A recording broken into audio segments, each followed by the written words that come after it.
Subscribe করুন Sony ৮, click করুন bell icon. তাহলে মহারাজ তোমাকেও ডেকে পাঠিয়েছেন? আমি তো কিঞ্চিত বিস্মিত বোধ করছি। এমন আকস্মিক আহ্বানের কারণ কি হতে পারে? কারণ যাই হোক, মহারাজের হ্যাঁতে হ্যাঁ আর নাতে না বলতে হবে। সে তো বিলক্ষণ। মহারাজকে খুশি করতে পারলেই আমরা সুখী হব। ব্যাস ব্যাস ব্যাস, এই তো সার কথা বুঝে গেছো। চলো পণ্ডিত, তাড়াতাড়ি পা চালাও দেখি। ওহ, যারা এসব বুঝতে পারবে তারাই তো এসে পৌঁছলো না এখনো। কে জানে আর কতক্ষণ অপেক্ষা করতে হবে। এই তো আমরা এসে গেছি মহারাজ। আমাদের এখানে কি করতে হবে সেটা বলুন। শোনো, আমি স্বপ্ন দেখেছি যে খুব তাড়াতাড়ি আমি রাজাধিরাজ উপাধি পাবো। তাই মন্ত্রী আর পণ্ডিত তোমাদের নিয়ে একসাথে বসে আমি আমার স্থাবর অস্থাবর সম্পত্তির পরিমাণ কত সেটা ভালো করে জেনে নিতে চাইছি। সে তো জানতেই হবে মহারাজ, আপনি রাজাধিরাজ হবেন বলে কথা। আপনার সম্পত্তির বহর শুনেই তো অন্য রাজাদের ঘুম উড়ে যাবে। তাই চটপট সব দেখে একটা পরিমাপ কর দেখি। কিন্তু এই বিষয়ে তড়িঘড়ি করা কি সমীচীন হবে মহারাজ? জটিল হিসাব যে সময় সাপেক্ষ। হ্যাঁ, সময় লাগবে বলছো? না না, হিসাব তো সব করাই আছে, শুধু একটু চোখ বুলিয়ে নিলেই হবে। হ্যাঁ, মানে তাহলে তো হয়েই গেল। আর দেরি হবে না, তৎক্ষণাৎ হয়ে যাবে। হয়ে যাবে না, বলো হয়ে গেছে। কোষাগারে সঞ্চিত আছে শত সহস্র মোহর, রাজস্ব বাবদ আরো 5 সহস্র মোহর এই আদায় হলো বলে। আয় ব্যয়ের হিসেব ছেড়ে স্থাবর সম্পত্তির দিকে দেখুন মহারাজ। কয়েক লক্ষ বিঘা জমি, প্রতি পরগনায় মহল, কোঠা বাড়ি, দিঘি, পুষ্করিণী। তাই নাকি? তাই নাকি?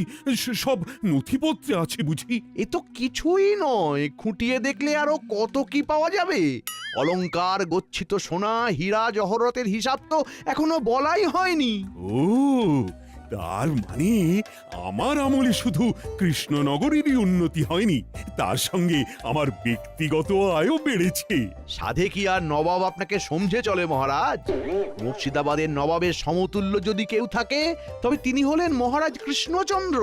সম্পদে ঐশ্বর্যে আপনি অতুলনীয় মহারাজ। বেশ বেশ, তবে শুধু এটুকুতেই আমি থেমে থাকতে চাই না, আরো আরো অনেক সম্পদ চাই আমার। নিশ্চয়ই মহারাজ, আপনাকে যে এক এবং অদ্বিতীয় হতে হবে।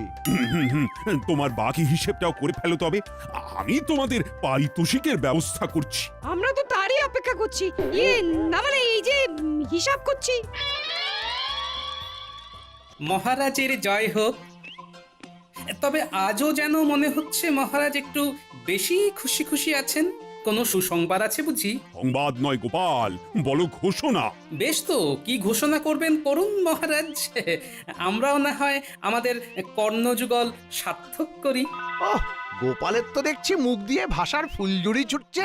পণ্ডিতের টোলে নাম লিখিয়েছে বুঝি? সে যাই হোক, তবে একবার মহারাজের ঘোষণা শুনলেই সব ছোটাছুটি বন্ধ হয়ে যাবে।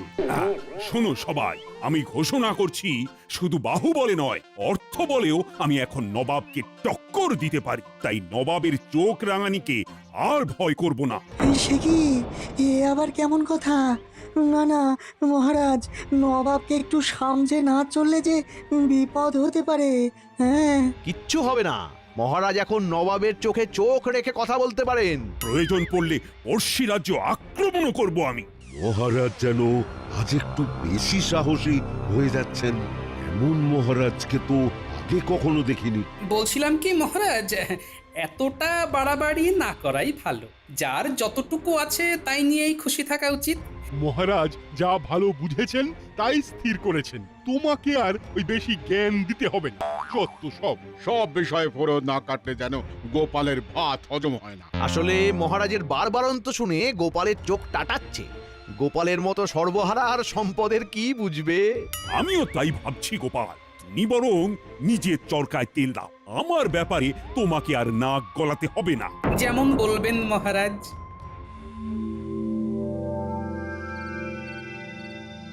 ঠিক হচ্ছে না গিন্নি, ঠিক হচ্ছে না। কি সে ঠিক হচ্ছে না? না না না না না, আমি তো মাথা মুন্ডু কিছুই বুঝতে পারছি না। তুমি না পারলেও মহারাজ একদিন ঠিক বুঝবেন, তবে ততক্ষণে বড্ড দেরি হয়ে যাবে গিন্নি। এই দেখো, হেয়ালি করা বন্ধ করে আসল কথাটা বলবে। হ্যাঁ, আসল নকল জানি না, তবে মহারাজ তোষামুদেদের পাল্লায় পড়ে ধরাকে একেবারে সরাগান করছেন, আর সেটা ধরিয়ে দিতে গেলে দু চার কথা শুনিয়ে দিচ্ছেন। বুঝেছি। তার মানে মহারাজের কাছে তোমার মুখ পুড়েছে। হ্যাঁ, না না, তুমিও তো আমাকে সময় অসময়ে কম অপমান করো না গিন্নি, তাই এসব গা সওয়া হয়ে গেছে। ও, সুযোগ বুঝে ঠিক চিমটিটা কেটে দিলে। তবে সময় বুঝে আমি কিন্তু সুদে আসলে ফেরত দেব, তখন টেটটি পাবে। আমি তো ভাবছি মহারাজের কথা, কবে যে মহারাজ নিজের ভুল বুঝতে পারবেন। ব্যাপার কি মন্ত্রী, মনে হচ্ছে তুমি কিছু বলবে বলবে করছো, কিন্তু বলতে পারছো না। হ্যাঁ মানে মানে মহারাজ, বলছিলাম কি যে নবাবকেও ছাড়িয়ে যেতে গেলে আপনার জীবনযাত্রার মান আরো উন্নত করলে ভালো হয়। তবে কি মহারাজ নিতান্তই ওই সাদা মাটা জীবনযাপন করেন? মহারাজ যেমন আছেন তেমনই তো ভালো আছেন, অযথা অন্যরকম কিছু করার কি প্রয়োজন? প্রয়োজন আছে বই কি, নবাবকে দেখিয়ে দিতে হবে যে মহারাজও কিছু কম যান না, তাই দামি আতর, সুগন্ধি, অলংকার সব লাগবে, আর সেখান থেকেই আমাকে সুবিধা মতো সরাতে হবে। না না না, এটা তুমি মন্দ বলনি মন্ত্রী। হ্যাঁ, যেমন যা ব্যবস্থা করার করো তাহলে। ভেতরে ভেতরে সে কি আর করতে বাকি রেখেছি মহারাজ? কই কে আছো, নিয়ে এসো দেখি। উমা, মহারাজের জন্য কত কি, এইসব না হলেই বা ক্ষতি কি? তুমি থামো সভাকবি, শুধু এখানেই শেষ নয় মহারাজ, আরো আছে। আরো বলো কি? কই কই কই, দেখি দেখি দেখি।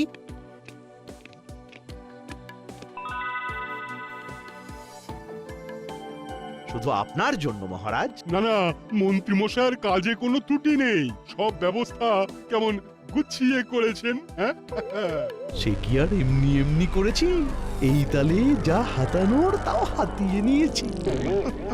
না, এবার যেন ভেতরে ভেতরে বেশ একটা উত্তেজনা বোধ করছি। মনটা একেবারে চনমন চনমন করছে। তোমরা কি দেখছো মহারাজ দিনকে দিন কেমন যেন পাল্টে যাচ্ছেন, কেমন যেন অন্যরকম। এই মহারাজ আমাদের অচেনা। মহারাজের হঠাৎ যে কি হলো ভাই, আর যেন তাল জ্ঞান নাই। কিন্তু এইভাবে চলতে থাকলে মহারাজ বড় কোনো বিপদে পড়বেন। কিন্তু সেটা তাকে বোঝাবে কে? বোঝাতে যদি কেউ পারতো তবে সে একমাত্র গোপাল, কিন্তু সেও তো এখন এইসব থেকে দূরে, ঘরে একা একা বসে। হ্যাঁ, যতই সে থাক দূরে, মহারাজের কথা ভেবে চলো না গিয়ে দেখি কি করে।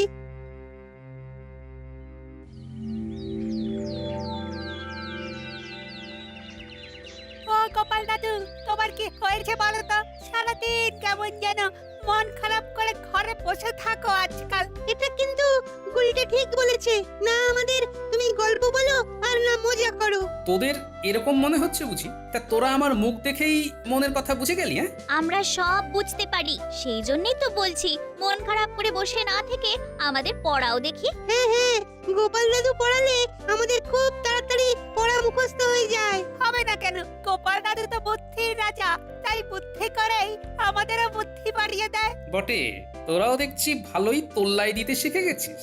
ওদেরটা না হয় তুমি বুঝে গেছো, কিন্তু মহারাজের ব্যাপারটা যে আমরা কিছুতেই বুঝতে পারছি না। সত্যি কি করেছে কি হয়ে গেল? যদি কিছু পারো তবে তুমি কিছু করো, না হলে তো শুধু মহারাজে নয়, এই বুঝি গোটা কৃষ্ণনগরেরই ক্ষতি হয়। বেশ বেশ, দেখছি তবে কি করে কি করা যায়।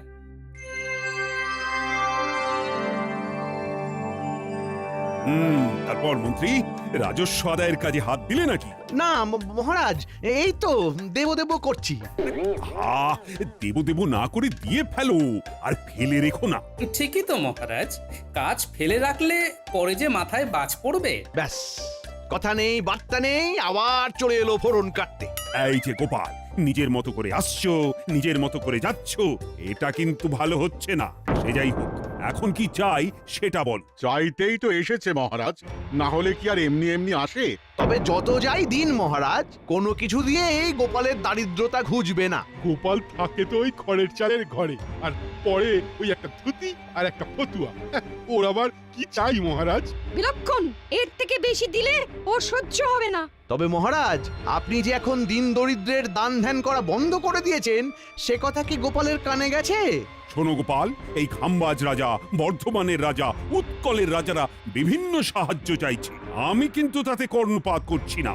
আমাকে আপনারা যত যাই বলুন, তবুও বলছি আরেকবার ভেবে দেখুন, যেমন যা করছেন কাজটা কিন্তু ভালো হচ্ছে না। তা তুমি কি আমায় সতর্ক করতে এসেছো আর ভাবছো তোমার কথায় আমি সুরসুর করে আমার সব স্বপ্ন জলাঞ্জলি দিয়ে দেব? সে গুড়ে বালি। তাই তুমি হাতে তালি দিতে দিতে নিজের রাস্তা দেখো এবার। বেশ, আপনি যেমন বলবেন মহারাজ।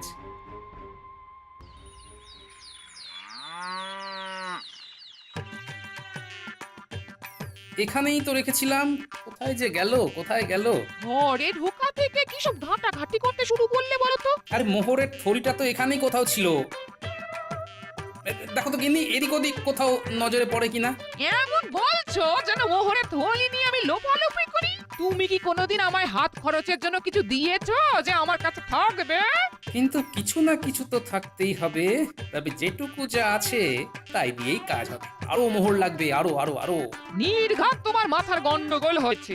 ওই মোহর মোহর করেই তোমার মাথা খারাপ হয়ে গেছে। হ্যাঁ, মাথা খারাপ আমার নয়, মাথা খারাপ তো হয়েছে মহারাজের, আর ওটাই আমাকে ঠিক করতে হবে। সে তুমি যাই বলো, আমি যা বোঝার বুঝে গেছি। গন্ডগোল তো হয়েছে, না হলে তোমার মতো লোক মোহরের জন্য এরকম খোঁজাখুঁজি শুরু করে? হ্যাঁ, না না না না, আমি আর ভাবতে পারছি না। তোমাকে আর ভাবতেও হবে না গিন্নি, ভাবাভাবির ব্যাপারটা এবার আমার উপর ছেড়ে দাও। প্রণাম মহারাজ। আবার আবার এসেছো গোপাল? কেন মহারাজ, আমাকে কি আসতে নেই নাকি আপনাকে আমার মুখ দেখতে নেই? এই মরেছে, এবার কি বলি আমি? আমি শুধু ভাবছি, বারবার তাড়িয়ে দেওয়া সত্ত্বেও গোপাল কেন আবার ফিরে ফিরে আসছে। আমার তো মনে হয় বারবার অপমানিত হতে। ঠিক ঠিক, ন্যাড়া 3বার বেলতলায় যায় আর গোপাল 3বার অপমানিত হয়। এবার কিন্তু বড্ড বাড়াবাড়ি হচ্ছে। গোপালকে চুপচাপ থাকতে দেখে যেমন খুশি অপমান করছে ওকে। গোপালের কিন্তু এবার কিছু বলা দরকার। বলছিলাম কি মহারাজ, আমি কিন্তু আপনার কাছে কোনো দান চাইতে আসিনি। সময়ে অসময়ে আপনি আমাকে পুরস্কার স্বরূপ বহু মোহর অলংকার দেবেন বলে প্রতিশ্রুতি দিয়েছিলেন, কিন্তু তারপরে আর দেননি। এখন সেই সব পুরস্কার আমার চাই। এখনই চাই না? মানে ধীরে সুস্থে পরে পরে দিলে চলবে না? চলবে না কেন? খুব চলবে, খুব চালালেই চলবে। না, চলবে না। দিলে ভালো, না দিলে সেই কথাও রাষ্ট্র করে বেড়াবো। এবার দেখুন কি করবেন মহারাজ। ছি ছি গোপাল, সামান্য কটা মোহরের জন্য তুমি এমন দরদস্তুর করতে পারো? যাও যাও যাও, এক্ষুনি গিয়ে কোষাগার থেকে সব সংগ্রহ করে নাও। আর শোনো, তোমার এই মুখ যেন আমাকে আর কখনো দেখতে না হয়। আপনিও ভেবে দেখুন মহারাজ, এই অপমান কি আর সহ্য করা যায়? বেশ, আসি তাহলে। কিন্তু গোপাল এটা কি বলে গেল? সে যা বলে বলুক মহারাজ, আসল কথা হলো দুষ্টু গরুর থেকে শূন্য গোয়াল অনেক ভালো। ওই তো গোপাল দাদু চলে এসেছে। আমরা তো তোমার জন্যই অপেক্ষা করছিলাম। তুমি বললে যে আমাদের পড়াবে। এই দেখো, আমরা বই খাতা কলম নিয়ে বসে আছি সেই কখন থেকে। ভালোই হয়েছে, এবার তো বাকি কাজটা তোদের দিয়েই করতে হবে। কি সব কাজের কথা বলছো বলো তো? তার মানে পড়ালেখা হবে না? হবে তো, তবে এবার লেখা পড়া হবে। লিখবো আমি আর পড়বে অন্য কেউ। দে দে কাগজ কলমখানা দে দেখি, চটপট লিখে ফেলি।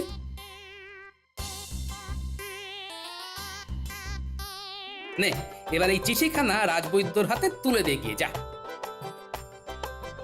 আর শোন, একটা কথা তোদের কানে কানে বলি। কি বলছো কি গোপাল দাদু? দাদু যা বলছে ভেবে চিন্তে বলছে নিশ্চয়ই। চল, আমরা দাদুর কথা মতো কাজ করি।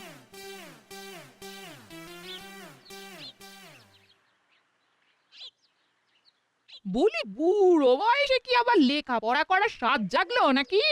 স্বাদ তো জাগে, কিন্তু সাধ্যে কুলোয় না গিন্নি। সে কি আর আমি জানি না। তবে ওদিকে কি খবর? মহারাজ কি নিজের ভুল বুঝতে পেরেছেন নাকি এখনো অন্য ঘরে রয়েছে? না এখনো পারেননি, তবে আজ যে অপমান করেছেন তিনি আমায়, এরপরে বেঁচে থাকাই মুশকিল। কি আবোল তাবোল বলছো বলো তো তুমি? একটু জল খাবো, জল দাও না গিন্নি। সেটা ভালো করে বললেই হয়। দাঁড়াও দিচ্ছি।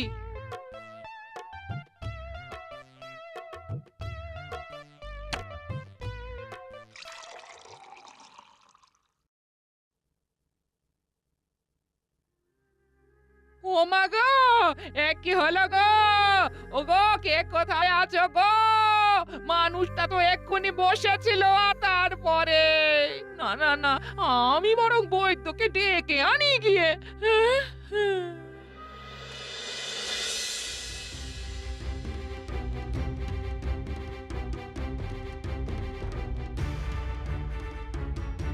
তখন থেকে তো অনেক পরীক্ষা করলেন, কিন্তু মানুষটা এখনো চোখ খুলে দেখছে না কেন?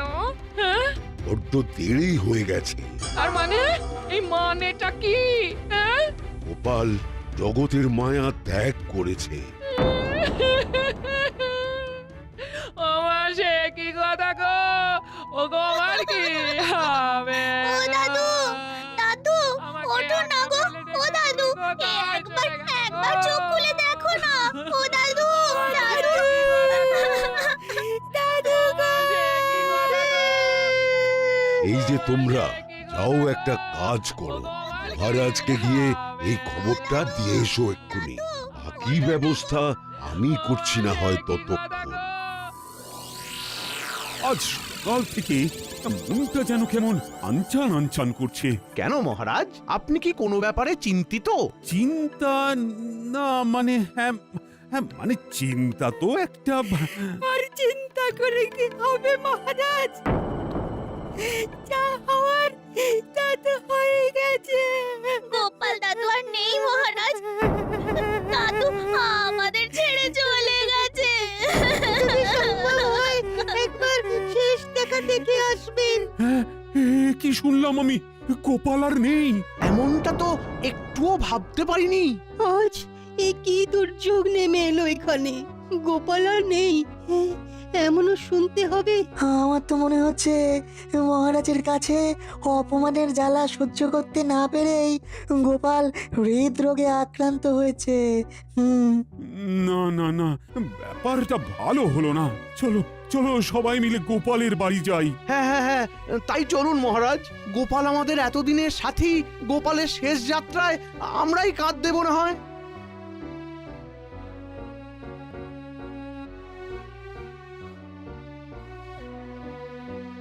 ব্যবস্থা যখন সব হয়েই গেছে, তখন আর দেরি করাটা ঠিক হবে না। হ্যাঁ হ্যাঁ, এসো সবাই, কাঁধে কাঁধ মেলাই।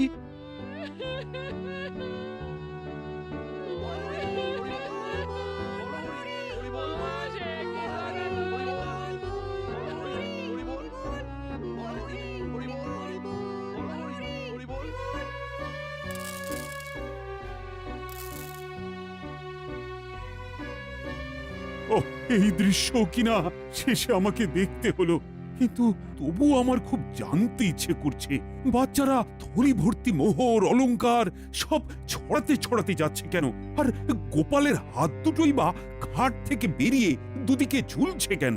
মহারাজ, আর একটা ব্যাপার কি আপনি লক্ষ্য করেছেন? কি বলতো? গোপালের দেহ কারা কাঁধে করে নিয়ে যাচ্ছে? হ্যাঁ হ্যাঁ, হয়তো মন্ত্রী, সেনাপতি, জ্যোতিষী আর পণ্ডিত। আসলে গোপালের এই শেষ যাত্রা আমাদের কিছু শিক্ষা দিয়ে যাচ্ছে মহারাজ।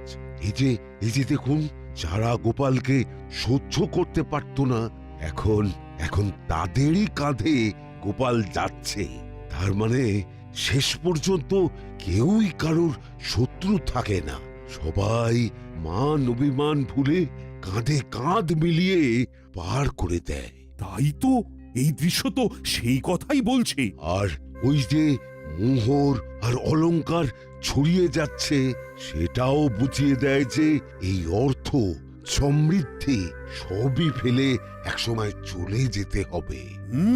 কি ভীষণ সত্যি। দুটো খালি হাতও বুঝিয়ে দিচ্ছে খালি হাতেই আমরা সংসারে এসেছিলাম আর খালি হাতেই আমাদের যেতে হবে। এই চরম সত্যিটা আমি আগে বুঝিনি। গোপাল, গোপাল, তুমি মরে গিয়ে আমাকে চরম শিক্ষা দিয়ে গেলে। ভগবান, কিন্তু এখন শিক্ষা পেলেও গোপাল তো আর ফিরবে না। কে বলেছে গোপাল ফিরবে না? মহারাজ চাইলে গোপাল ফিরেও আসতে পারে আর রাজসভাতেও যেতে পারে। তার মানে গোপাল, তুমি মারা যাওনি? দেখো দেখো, গোপাল মরেনি। তবে সবটাই যে গোপাল ওই চিঠি লিখে আমাকে আগেই জানিয়ে গেছিল সেটা তো আর মহারাজকে বলিনি। আরে আরে দেখছেন কি খাটটা এবার কাঁধ থেকে নামান। আমাদের দাদু আমাদের ছেড়ে চলে যাবে, তাই সাহস নাকি? আমরা যেতে দেব নাকি? এক্ষুনি খাট নামান, না হলে গোপাল দাদুকে খাটে চাপিয়ে কাঁধে করে সারা কৃষ্ণনগর ঘোরাতে হবে। উফ, এতক্ষণে ঘাম দিয়ে ছাড়লো যেন জ্বর। কেউ এসে হাতটা আমার ধর। ও গোপাল, আচ্ছা একখানা খেল দেখালে বটে। খেল তো এবার আমি দেখাবো। হ্যাঁ, এই বুড়ো বয়সে তোমার হিম্মতি আমি বের করছি। মহারাজকে শিক্ষা দিতে গিয়ে এমন রসিকতা না করলেই চলছিল না। আর ঝেঁটিয়ে তোমার মাথা থেকে এই রসিকতার ভূত নামাবো। হ্যাঁ, এই এই এই ওরে বাবা রে, গেলাম রে। ছেড়ে দাও গিন্নি, এবারের মতো ছেড়ে দাও আমাকে। ওরে বাবা রে। সবাই গোপালের কাছে জব্দ আর গোপাল গিন্নির কাছে। For more updates, subscribe to our channel, click the show links and enjoy watching the videos.